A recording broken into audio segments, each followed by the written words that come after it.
because I'm on a toilet. Get over here, you're gonna be on... He just left. Alright, gang, I'm gonna let you in on a little secret. There are a lot of unlikable people in the world. I am one of them. Now, I don't want you to think that I'm making this video because I want a lot of people to say in the comments, "Hey, I like you!" Although, actually, comments on this video wouldn't be awful because my sister's beating me. Remedy that. Comment on this. There's a sibling rivalry going on.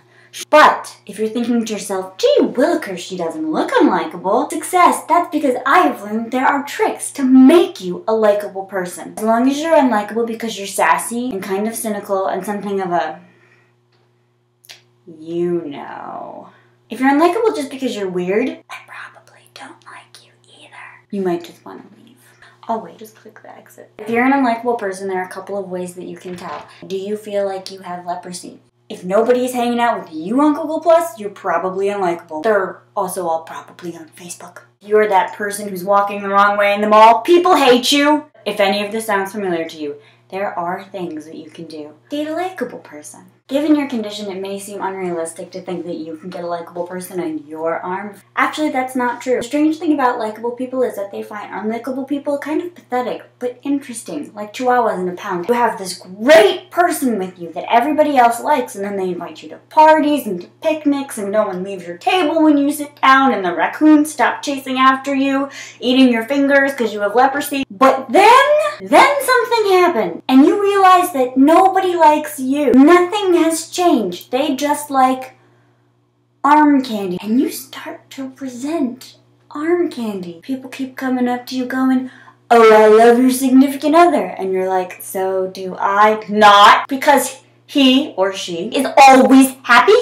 Likable people roll around in this perfect bubble of happiness. It is so annoying. All you have to do is take a pen and prick their happiness. Happiness bubble burst. I don't know what it is anymore. I'm not happy around you. Oh, baby, I know what that is. That is me raining on your parade. What? Hi! Oh, yeah! Oh, you broke up with me. There are other things you can do. You can work very, very hard to be likable. This is kind of an acquired taste. It didn't make any sense. You have to do socially acceptable things, like mow your lawn, clean your bathroom. This is a lot of work. But in the event that this is the path that you want to take, there are some shortcuts. For example, get stuff. People like people who have stuff. Get a new car. Get a fuzzy pet. Buy a new computer. Buy a remote-controlled helicopter. There are hundreds of things you can get. You can even get in debt. Because in America these days, that is a commonality. Establishing commonalities is the best way to create relationships between people. Watch crappy television, and then you can talk about it. Have fan freakouts on Tumblr frequently, and you will just find tons of people who also want to freak out about Harry Potter, Sherlock, Game of Thrones, young adult literature, which has got a real crazy fan base. In order to establish commonalities, you should categorize yourself, because people don't like people who think outside of the box. People especially don't like people who live inside of a box. They call them hobos. The box is a metaphor. To categorize yourself, all you have to do is pick a couple of things to be. In my experience, it's best to choose something considered to be abnormal. Goth, thespian, pedo lover, NRA member, Republican, Democrat, a member of Vegetarians Anonymous, a gamer, cat lover. High school's full of these things. High school girl, high school slut, high school virgin, camel. You could be a camel if you wanted to. You can actually. We'll get to that some other video. The weird thing about categorizing yourself is that people like people who have things in common with themselves. So effectively, when you seek out friends, you're just seeking out yourself. You might as well just talk to yourself in a mirror or sit on a toilet recording yourself talking.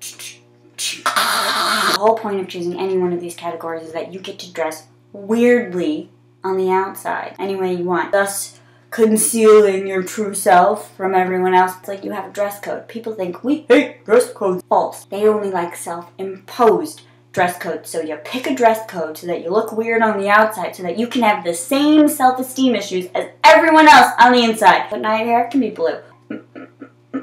Life is good. Here's the thing about unlikability. You need to stop thinking of it as a cloak that other people are putting on you so that you're wearing this thing that repels other people. And instead, you need to see it as an internal thing. It's probably not them unliking you, pardon the grammar. It's probably you disliking everyone else. Confession, I'm not unlikable. I hate everyone.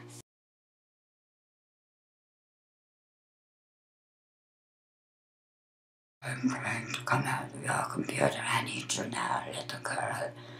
No, please. Actually, just do it. And in the middle.